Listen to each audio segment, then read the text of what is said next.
চিংড়ি মালাইকারি একটি অত্যন্ত জনপ্রিয় বাঙালি পদ। সে গলদা চিংড়ি হোক বা বাগদা চিংড়ি, যে কোনো বাঙালি অনুষ্ঠানে এটি না হলে প্লেট একদম অসম্পূর্ণ লাগে। দেখে মনে হবে বানাতে বেশ কঠিন, কিন্তু এগ কারি বা চিকেন কারির থেকে অনেকটাই সহজ এবং খুব তাড়াতাড়ি বানানো যায়। নমস্কার বন্ধুরা, আমি মনীষা টিউব কুকিং চ্যানেলে আপনাদের স্বাগত। শুরু করছি আজকের ভিডিও চিংড়ি মালাইকারি। আমি এখানে নিয়েছি একটু বড় সাইজের গলদা চিংড়ি। এর সামনের পাগুলো বেশ বড় বড় হয়, পেছনের পাগুলো কাঁচি দিয়ে কেটে নিচ্ছি। যে কোনো রেসিপি বানানোর আগে কিভাবে চিংড়ি পরিষ্কার করে নিতে হয় সেটা ভীষণই গুরুত্বপূর্ণ। এবার মাথার 3 কোনা অংশটাকে কেটে নিতে হবে। এখানেই আসল নোংরাটা থাকে। চোখ সহ সুরগুলোকেও কাটতে হবে, না হলে মাথার নোংরাটাকে বের করা যাবে না। এই কালো রঙের গোল পোটলাটা বের করে ফেলতে হবে।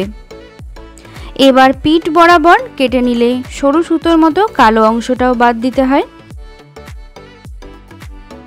এই দেখুন, চিংড়ির খোসা কেটে দিচ্ছেন ঠিকই, পুরোটা বাদ পড়ছে না, না হলে চিংড়িগুলোকে ছোট দেখাবে।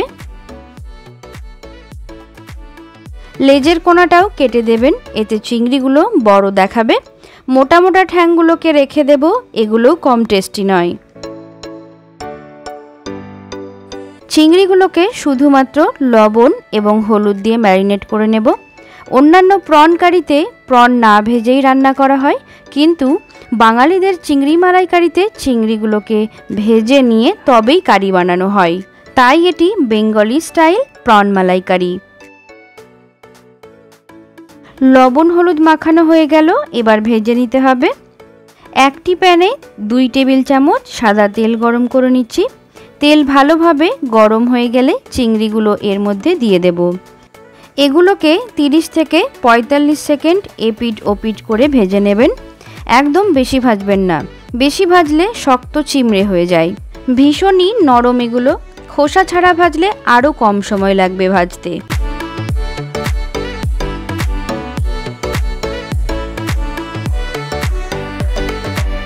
ভাজা হয়ে গেছে, এবার একটি প্লেটে তুলে নেব। এখানে খুব বেশি তেল ব্যবহার করিনি, কারণ পরে আরও তেল ব্যবহার করতে হবে।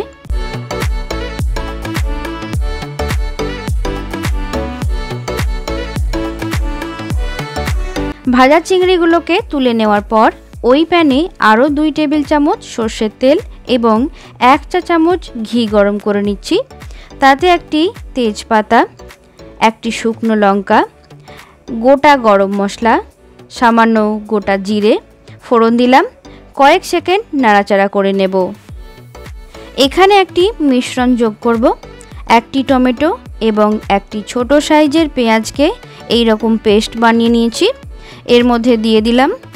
এর সঙ্গে দিচ্ছি পরিমাণ মতো হলুদ গুঁড়ো, কাশ্মীরি লাল শুকনো লঙ্কার গুঁড়ো। টমেটোর সঙ্গে প্রথমেই কাশ্মীরি লঙ্কা গুঁড়ো দিয়ে কষিয়ে নিলে গ্রেভির রঙটা খুব সুন্দর আসে। দেখুন, টমেটো থেকে তেল ছেড়ে দিলে 1 চা চামচ আদা বাটা, 1 চা চামচের একটু কম রসুন বাটা, 1 চা চামচ জিরে গুঁড়ো, 1 চা চামচ ধনে গুঁড়ো, 1/3 টিস্পুন ঝাল শুকনো লঙ্কার গুঁড়ো।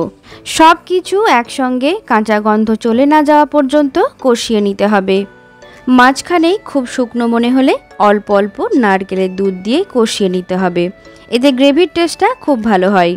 অনেকেই সাদা সর্ষে বাটা ব্যবহার করে থাকেন, আমার মনে হয় মালাইকারিতে না দিলেও চলে। মশলা কষানো প্রায় হয়ে গেছে, এবার গ্রেভি অনুযায়ী লবণ, সামান্য চিনি এবং গরম মশলার গুঁড়ো যোগ করছি।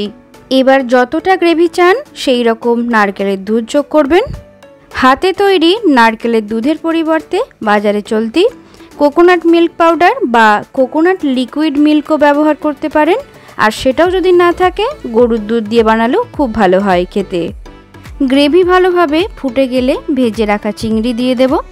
দেখুন, অল্প মশলাতেই কি সুন্দর ঘন ঝোল তৈরি হয়েছে। বন্ধুরা, আমার রান্নার ভিডিওগুলো কেমন লাগছে এবং রান্নায় কি নতুনত্ব আনা দরকার অবশ্যই কমেন্ট করে জানাবেন। আমার চ্যানেলে চিংড়ির আরও অন্যান্য রেসিপি রয়েছে, ডেসক্রিপশন বক্সে লিংক দিয়ে দেব, চেক করে নেবেন। আশা করি আপনাদের কাজে লাগবে। চ্যানেলে নতুন দর্শক হলে প্লিজ সাবস্ক্রাইব করতে ভুলবেন না। ভেজে রাখা চিংড়ি দেওয়ার পর 5 থেকে 7 মিনিটের জন্য ঢাকা দিয়ে দিলাম, যাতে চিংড়িগুলোর মধ্যে গ্রেভির ফ্লেভার চলে আসে। ভালোভাবে নাড়াচাড়া করে নিলেই রেডি। গরম গরম সাদা ভাতের সঙ্গে পরিবেশন করলে রবিবারের লাঞ্চ হয়ে উঠবে একেবারে লোভনীয়। অনেকে নামানোর আগে ওপর থেকে ঘি গরম মশলা ব্যবহার করে থাকেন।